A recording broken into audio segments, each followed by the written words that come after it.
So, I'm going to talk to you today about assignment 10.23.13, number 3. This is the one that asks you to compute the expectation, variance, standard deviation for this distribution. And you have different values of alpha that give you different probability distributions. So note over here, this is alpha. So if alpha is 3, then you get this discrete distribution. So it's discrete because it's over some countable set, right? So this distribution is only defined for the integers. It's not defined for, let's say, 1.5 or 1.75, et cetera, et cetera. So we're going to pick a particular case with alpha equals 3. The random variable we're calling x. And let's look at what the distribution looks like. So since it's discrete, we'll describe it using a PMF, probability mass function. So for 0, the probability is 0. We defined it this way. We could have defined this to be anything else, anything between 0 and 1. We defined it to be something because we can't define it using this formula because 1 over 0 is infinity, right? 1 over 0 cubed is also infinity. So this is for I not equal 0, right? So this is the formula for I not equal 0. For I equals 0, this is the formula for the probability. So for I equals 0, we use this formula. For all other i's, let's take positive.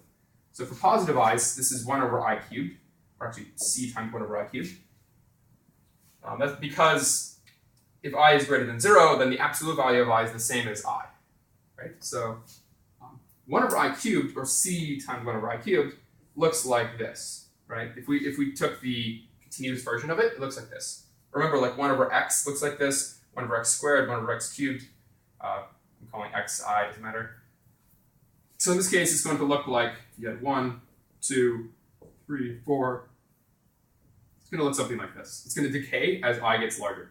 So as I gets larger, 1 over like a million cubed is very, very small.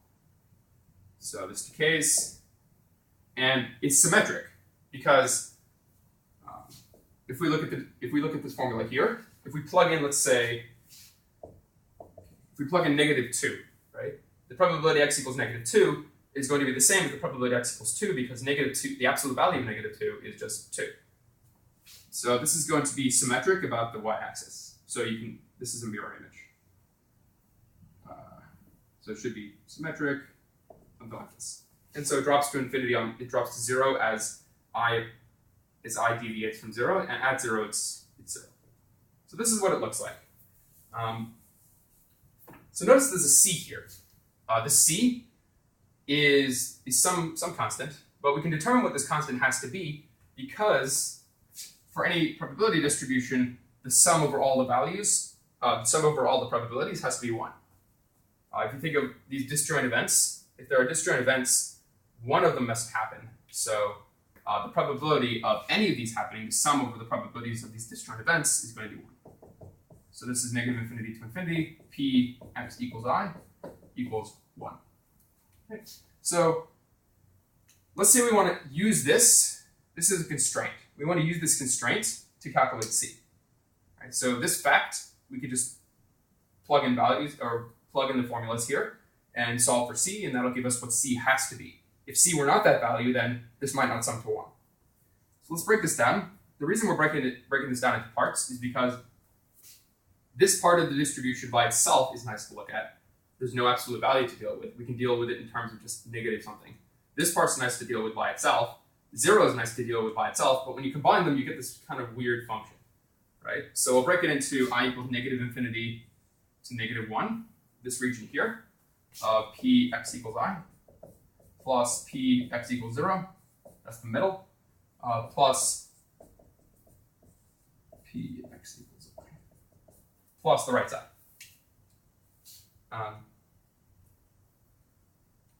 Right.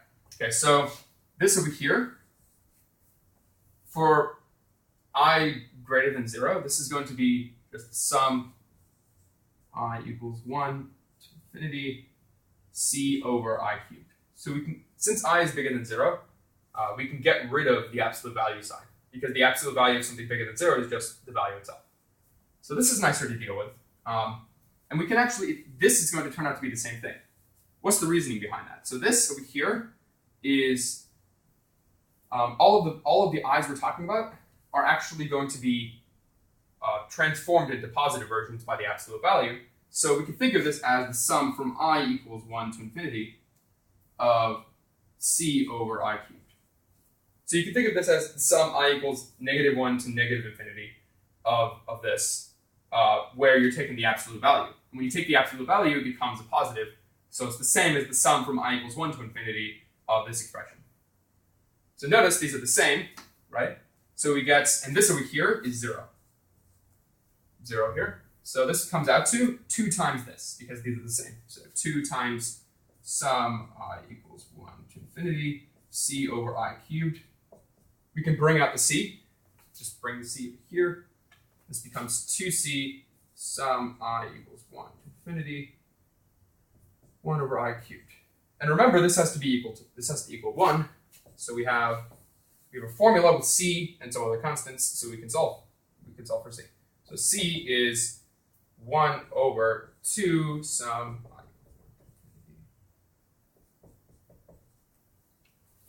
Okay, so we define this over here to be z sub 3, or in general z sub alpha, for different values of alpha.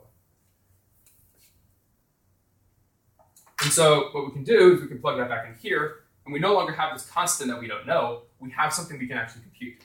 The reasoning is, so this formula here, we can get a value for, that's in the known facts part. We can get an approximation of this formula. It's actually, we can get an exact expression, well, not exactly an expression, but this is like the Riemann, in terms of the Riemann zeta function. But at the top of the assignment, you're given, under known facts, you're given, this is something. You're given like 1 point something, something, something, right? So you're given an actual value for that. So we replace this by, so c is 1 over z sub alpha. So this is 1 over z sub alpha I cubed. In this case, let's just replace it with 3. It's not talking general. Okay, so now we have this nice formula, and we know what z sub 3 is in terms of the known facts at the top. So let's try to get the remainder of the expressions we want to compute in terms of the known facts at the top. So we want to compute the expectation, we want to compute the variance. Let's start with the expectation. So the expectation, we're still continuing with the case alpha equals 3. The expectation of x equals the sum I equals infinity, infinity I times p x equals I. Let's again break this into 3 parts just because it's simpler. So this is sum I equals -infinity to -1 of I p. Let's write out the expression. I 1 over z sub 3. I'm just plugging in this formula here, times absolute value of I cubed, plus 0 times p x equals 0. This goes away. This is just 0. Plus some, actually not later.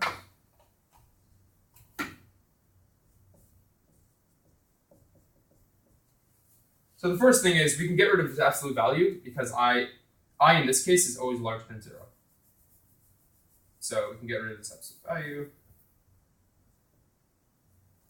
And in this case, we can transform, notice, okay, so this absolute value and this entire expression here is always going to be positive, but the I here is always going to be negative. So this over here is the same as the sum from I equals 1 to infinity of negative I over z sub 3 I cubed, right? So the i's in this expression are all positive, right? But we're making each term negative by adding a -1, right? And in this case, every single term is going to be negative because the i's are all negative. So we're just transforming it into a different formula. You can bring this out and just, actually, let's bring it out in another step. So we'll leave this here. But notice these formulas are, again, pretty similar, but there's a big difference. This has a -1. So this comes out to 0, because this is, this over here is just -1 times, we can just write it as 1 over z sub 3 I squared. Actually, let's pull out the z sub 3 too.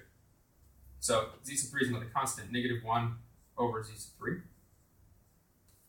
And this over here is the same. So it's the same, but you don't have a negative. This is equal to 1 over z sub 3. Sum I equals 1. So notice we have a formula for each of these. So these are not undefined. These are not going to explode. We'll talk about a case later where they will, but we have a formula, or we have a number for these, an approximation, given in the back section. So double check that. And so take this number, it's the same number. This is negative, this is positive, so it comes out to 0. So the expectation is 0. What about the variance? So we have the expectation. Let's compute expectation of x squared, and then from there we can get the variance. So the expectation of x squared is going to be pretty similar. Equals the sum I equals I squared this time, right?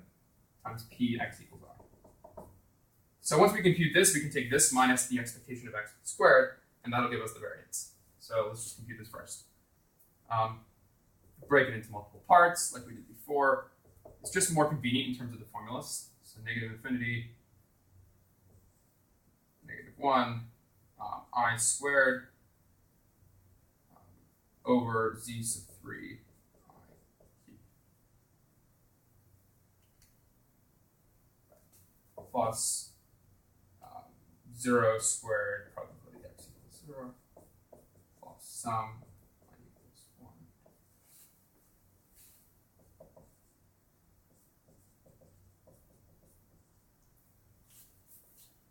Okay, so the first thing to note here is that each of these terms are going to be positive, right? So I squared is positive, absolute value of I cubed is positive. So this over here is going to be the same as the sum I equals 1 to infinity of, let's bring out the 1 over z sub 3. Let's just pull that out. And then 1 over I. Yeah, 1 over I. And this over here is the same. It's this expression. It's exactly this expression. So this is sum I equals 1. Let's bring out this. 1 over z sub 3. Sum I equals 1 to infinity. 1 over I. And I is larger than 0 here. So this comes out to 2 over z sub 3. Sum I equals 1.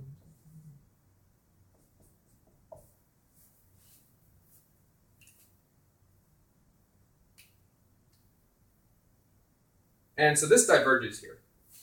So the sum from I equals 1 to infinity of 1 over I, this grows like, remember, this is for a particular n, if this were not infinity, this grows like log n. And log n as n approaches infinity. So this diverges. Approaches infinity. Let's just say approaches infinity. Let's not say diverges. Okay. So the variance approaches infinity. So the variance is just e of x squared minus e of x squared, right? This over here, remember, we computed e of x is 0. So this is 0. And this over here approaches infinity. So the variance approaches infinity. So now we can take the intuition from doing out this like very detailed calculation and just quickly get the other answers. So let's tweak alpha. So we have the variance, and standard deviation is just the square root of the variance. The square root of something that approaches infinity is also something that approaches infinity. So for alpha equals 3, the standard deviation also diverges, it approaches infinity. Let's take alpha equals 4, and then we'll get to the special case, the weird case of alpha equals 2 afterward. So for alpha equals 4, remember the expectation. Okay, so the expectation was a sum on the left, so I equals negative infinity. We're just going to talk about expectation of x equals. I'm going to do this more quickly in this case. So this is I p x equals I. So this is 1 over z sub 4 plus 0 plus same thing on the other side. So I equals 1 to infinity.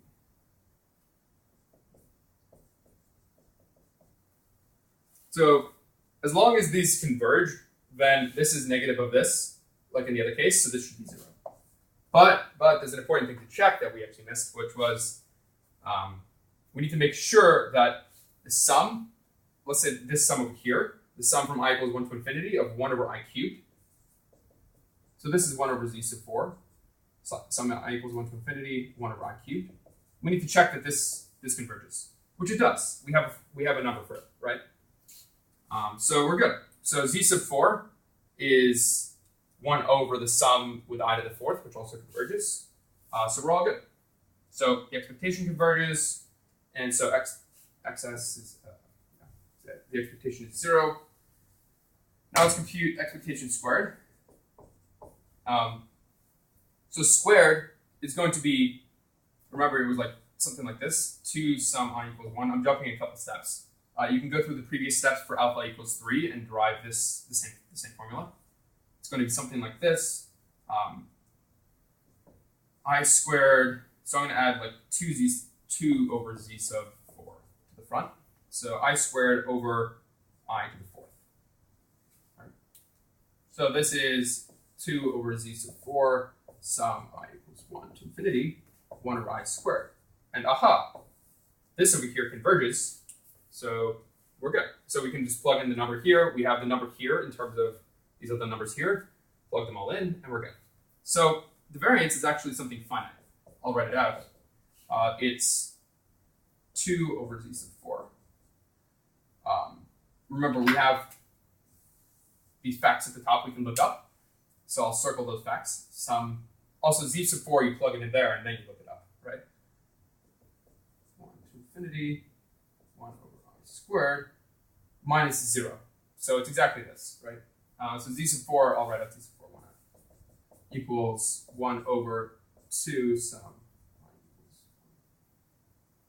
No, z sub 4, sorry. Z sub 4 is just the denominator by itself. So this is 2 sum 1 over I to the 4th. So we can load this baby up, and we're good. So alpha equals 4 is nice, it converges. And now we'll get to this really annoying case of alpha equals 2. And we'll describe why it's it's just an odd case. So alpha equals 2. Let's start off with the expectation. So effects. So this is going to be, this is the sum I equals, I'm going to write out the entire expression, negative infinity to negative 1, I. Let's bring out the z sub 2's. So notice z sub 2 also converges because the sum I equals 1 to infinity of 1 over I squared converges. So we're good there. Z sub 2. Let's see. Actually, let's not write it out in this form first. Let's write it out in the general case. So let's start from the beginning. I equals negative infinity to infinity of 1 over z sub 2. 1 over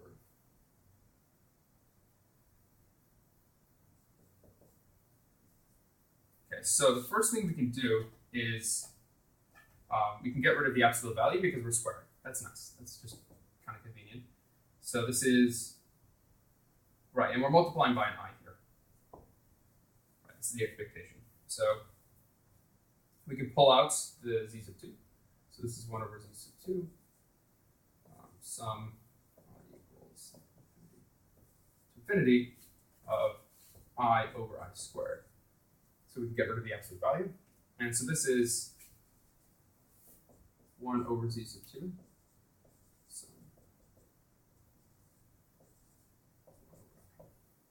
So now we have something funny. So remember, the sum from I equals 1 to infinity of this diverges to infinity, right? So if this were the sum from 1 to infinity of 1 over I, this would diverge because it grows like log n, or for I equals 1 to n.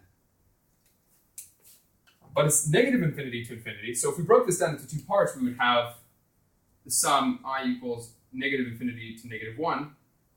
Let's say the middle, let's define the middle to be, in this case, in this summation, we're defining, let's just say I not equal 0, right? I not equal 0. Because in the 0 case, it's 0. Right? Yeah, so the 0 case, the probability is 0, so the contribution to the expectation is also 0. So we go from negative infinity to negative 1 of 1 over I. I over here is going to be negative in every single case, so this is the same as the sum I equals 1 to infinity of 1 over I. So this is negative infinity, so the left side of this summation is negative infinity, the right side is infinity, and so if you sum those, it makes no sense. That's one quick way of looking at it, but I think a better way is you can take any subsequence of this, so you can actually get this to converge to any number, right? So actually, I'll give a separate entire video on that concept of getting this summation here to converge to within, basically to converge as the summation approaches infinity to any number you want. So over here, just quickly, this is like 1 over z sub 2, negative infinity plus infinity. This doesn't make any sense. So it really doesn't make any sense. So we say this is undefined. But I'll give another video where I talk just about this summation here and what the heck it means, what it means to diverge, or to be undefined.